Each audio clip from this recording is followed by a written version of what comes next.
Hi, welcome back to Art and Soul. My name is Mike Severin. As always, I'm glad you joined me again today. I'm glad you're allowing me to come into your home, and we're going to do some painting today and maybe some words of encouragement that might help you make your day a little nicer and more enjoyable, and give you some inspiration and some motivation. And if you haven't watched the show before, we do mainly just some instructional painting, and then at the end I usually give a few words of inspiration and thus art and soul. So without doing a whole lot more, let's kind of explain what we're going to be painting tonight. The very first show that I did, the pilot for this, I did a little tree painting. In fact, this, I don't know if you can see that. That actually shows up pretty good. I did a tree painting, and in it you can see the face, the two eyes and the nose and the mouth that are basically there outlined by the silhouette of the tree. And I received so many people that asked how to do that, and when I recorded it initially, it didn't, the angles weren't quite right and you couldn't see. So I thought tonight I would just kind of recreate that little simple painting. It's something that's really quite easy to do. I do all these on Masonite, and they're 8 by 10 is the size. This piece of Masonite that's up here, it's just got a spattering of color, basically anything just to cover up the surface. In this case, I just used some leftover paint that I had on my palette just to cover it. So I'll quickly show you how to do the background for these. And I'm just grabbing some rose red here, and you'll see I'm not going to spend a whole lot of time on this background. You'll see how quickly this goes. And I just scribbled on some of that. I'm going to grab in some of my dioxazine purple, and I'll throw in some of that here and there. And just kind of scrubbing it into the surface. And then very quickly and very easily, all I do without cleaning my brush, I just grab a big old glob of white paint, and I'm going to start here in the middle, and I'm just going to start working that white in with all of those colors that are there, and it makes some really, really beautiful colors that pop into the picture there. And I'll add some more white. And this is a simple painting that really anybody could do. It doesn't take a whole lot of artistic skills. It's more the brush work and mixing the paint, and we'll get into that here in a minute when we start in on the trees. But as you can see, very quickly, we've created a really pretty, vibrant color background for the silhouette of our tree. And you can blend this out as much as you would like. I just kind of, once I get it on there, just taking this 1-inch brush and just going back and forth across the entire surface. And so that's basically a really nice background for these silhouettes. And so I'll just set that one off to the side. And this is one that I've already done. Exact same thing, a little bit different. Maybe there's a little more purple showing up here. But basically the exact same process that I just did that we have for this one. And so what we're going to do here is, because we're going to do this in black, and I've had several people ask me again how I make my own black, and so I thought I'd just take an opportunity really quickly to go through that. On the palette here, I have dioxanine purple. I have a phthalo blue, which any of the blues, whether it be Prussian or cobalt even, then burnt sienna and alizarin crimson. And what I do is I just grab, because we're going to use quite a bit of paint here, I'm just grabbing chunks out of each of them, pretty much equal amounts. And I then take and just mix that up together with my palette knife. And the reason why I do this versus using straight black is because the colors that are in this, it makes it actually a lot richer color than what most of the blacks that you can buy are. And these are all colors that I use on a regular basis anyway, so I figure why not just use those. And most of the masters from Rembrandt and you know, all of the main masters over the years made their own blacks for that very reason. It's just a lot richer color. Now what I've got here is I've got a script brush, and those of you that have watched the show have seen me use a script brush many times. And this is what we're going to paint these trees onto the surface with. So I'm loading up the script brush with a lot of paint, or the paint thinner here.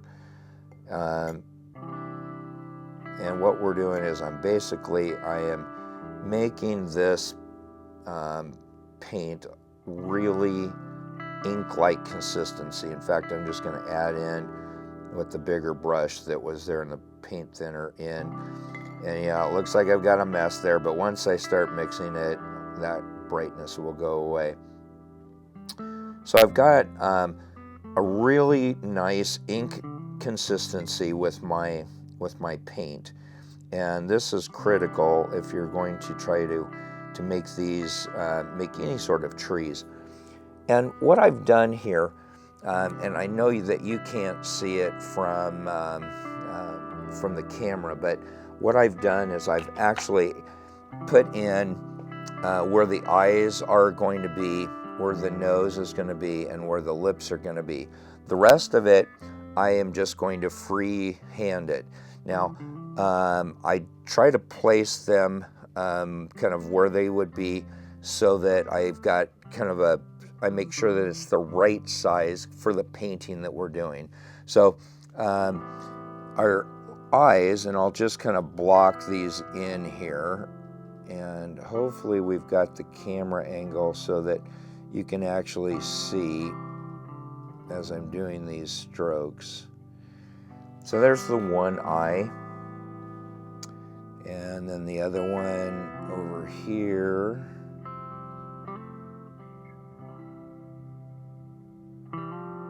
And if you notice with the script brush, I'm on this situation, because I'm doing very detail, want to make sure that those eyes are correct. I'm using the brush way up more like a pencil than what I would normally. And those are limbs. And we'll do the same with the lips here so you can see. Actually, I'll do the nose, which is basically just two little birds, and just simple little silhouettes of birds, indicating that where the nostril of this woman would be. Very, very simple. And then we'll go across here, the upper part of her lip. I'll reload. And if when I go down to the palette, you'll know, or go off the screens, because I'm just reloading my brush. Not doing anything very special there. And then right across the center of her lips, like that. So very quickly, we've got some eyes, the indication of the nose, and her lips. Now what we need to do is just start building up the tree trees on both sides of her that make and form her face. So let's see, we'll kind of go down here. Maybe there's a cheek, comes down into her neck like that. And maybe a limb that comes down across here that give the indication of that little chin. And then we'll just continue our tree trunk all the way up and off of the canvas.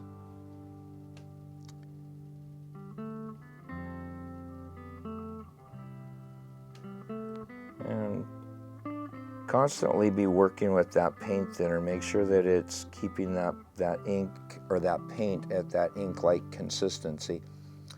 And so here we got that limb, and we want to make it look more like a limb, so we'll thicken it up there. And then maybe another limb that comes up like an eyebrow there. And maybe one over here that comes in, connects in. You know, and I've done, I don't even know how many of these I've done over the years, and every single one of them turns out different, and that's kind of the fun process of this. Is you know that they're all similar, but everyone is different at the same time. And then I just start developing out these limbs. And if you notice now, what I've done is I've switched so that I'm way out on the end of my brush. And the reason why I do that is so that it allows me to be free with my strokes, rather than making it, I don't want it to look like a pencil. And you know, limbs go every which way and direction, and if you've got, maybe you've got a little bit of a twitch or something in your hand, a little feeble, you know, hey, that works to your advantage on paintings like this when you're making these tree limbs, because most trees do not have these beautiful straight limbs. They're all just a series of bends and twists and branches that come off every which direction. So you can see really quickly how we've been able to make this nice little tree that's sticking off to the side here. And you know, you can make as many or as few branches as what you would like. Kind of up to you. And then down here, this needs to be a little wider at the base. I made it a little too thin, so very easy. We just take and widen that out a little bit. Grabbing a little bit more paint thinner because the paint was getting a little too stiff. And I know I kind of harp on it a lot, but one of the things that I see in doing the lessons with people is that they have a tendency to just struggle with trees, and it's because they don't have that paint the right consistency. And so that's something that, you know, I always recommend getting a piece of paper or a piece of cardboard or anything that you might have, and just practice doing these trees, because once you get the hang of the consistency of the paint, they really become easy to do, and anyone can do these. I started making these in several different variations of them a couple of years ago, and I like having them along with my regular paintings, because you know, a lot of people can't afford maybe one of the original big paintings, but for, you know, a reasonable price, they can end up with a piece of original artwork that still you created, and it's something that is it's kind of nice, I think, to have multiple price points for customers. I think that it makes them feel like they can, the sad part is that, these galleries, and I don't have any work right at the moment in any galleries, although I have in the past. The galleries charge so much money and for pieces, and it makes it really difficult for the average person to afford a piece of artwork. Most people don't have an extra $500, $600, $1,500 to put out on a painting. So it's nice to have some different options for people. Some artists go with, and they do prints, and which is fine, and I've done that myself. But there's just something that's a little more special to people if they know that you actually painted it, and it's an original. So, and who knows, someday maybe the artist might actually turn into a rich man after he's dead, and if you've got an original piece of work, maybe you'll make your retirement off of it. So I'm not saying that about me. It would be nice if I had some notoriety like that, but who knows what is going to happen down the road. I have a hard enough time worrying about today. As you can see, as I've been talking there, I've just been doing these little limbs, and I just keep building on it. And you can put in as many limbs as you would like. What I try to do as well is I try to kind of maybe make some of these limbs look like they might be part of her hairline. Maybe her bangs are hanging down a little bit, and it just kind of adds to the character of the painting. Gives it a little bit more personality. And I take, if you notice here as well, I'll point it out, there's I've made it so that the trees, even this one here, even though it starts out this direction, it brings it back in. That limb that I just put in there is a stronger limb, and it brings back in. The tree itself is at an angle in. What that does is it might appear as accident, but it actually, there's a reason behind it. I'm trying to do everything that I can so that the eye is forced to see the focus, which is the woman's face there in the middle. And so that's the reason why.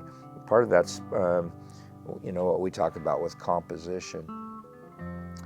So I want just a few teeny little lines that are coming down here, maybe some indication of maybe a little limb that might be showing just a tad bit of the pupil. Doesn't have to be a whole lot there, just a little bit of an indication. And maybe there's a few teeny little limbs that might be coming off the side here as well. Grab a paper towel. I got a little hair or something that's on the surface, so we'll get it wiped off and reload back up with some paint. And maybe we'll do a couple little limbs might be coming off over here as well and out the end. Again, this is your painting and is your vision of what what you might see and feel in a painting. And so don't ever question, it's not like what Mike did. That's okay. It's not intended to be a duplicate. The other thing too that I've done with these paintings, which is actually kind of neat, is in the past I've taken and brought these limbs down. Almost it gives the feeling like maybe they're tears that are coming down, which kind of just gives a different effect again to what the painting looks like and the feel of it. Now we can leave it just like that, or we can take and add in some other bushes or little trees along the side. And I think what we'll do is maybe just put in just an indication of just a few on the sides. Just gives it a little more interest maybe. And these don't even have to be trees. It could be, just indication of maybe some little bushes that are growing here.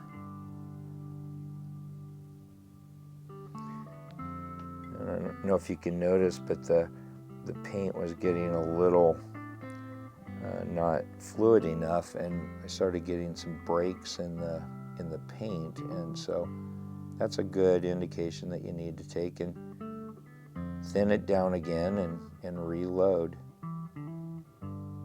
So we're just kind of throwing in some of those little sticks that might be sticking up there.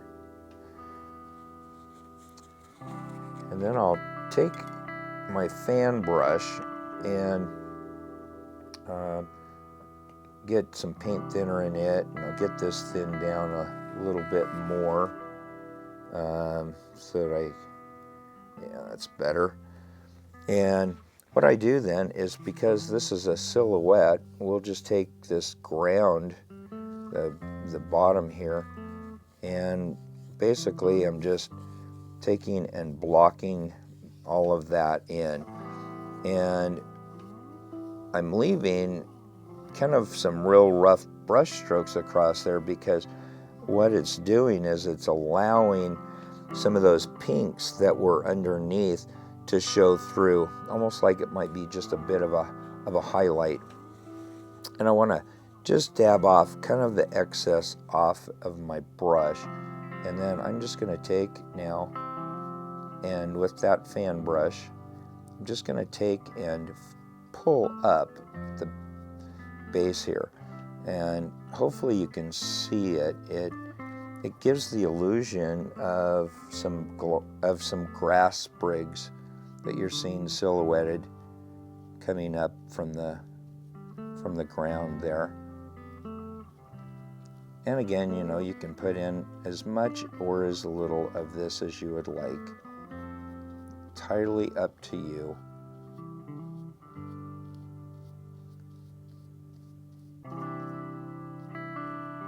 As you can see, that just, it really turns into just a really nice, simple painting. It actually carries a lot of feeling and a lot of emotion to it. This would make a great little project to do for a gift. In fact, I gave one of these away yesterday for a birthday present, which was she was really appreciative of that. And I noticed one thing here: I didn't connect the lip over to that tree, so we better do that really quick here so that that lip isn't just hanging out there in the middle of nowhere land.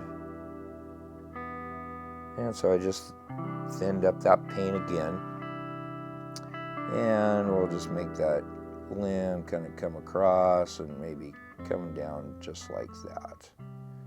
That looks pretty good. And then we'll just take in maybe a few little limbs that might be coming off of those.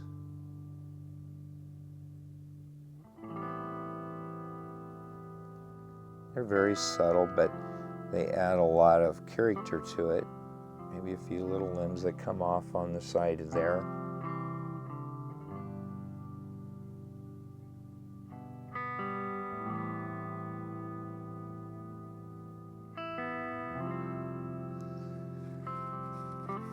And there you go, this beautiful, simple little painting that I think carries a lot of meaning. It's one of those that kind of touches people's emotions when they see it, and a lot of times they some people actually don't even see the face until they've looked at it for a few minutes, which is kind of fun to watch as well. And of course, then put your signature on there. And for me, I put my Michael Severin and the date, and then all my paintings, of course, I add the little initial CJ on there as well. Well, I hope that you will try something like this when you are at home. These will make great little gift cards, maybe just a thank you note for somebody that, at work or a friend. All sorts of different applications that you can use them for. I've done them with faces. I've done them with dancing trees. I did one with a couple, the silhouette of a couple that were dancing.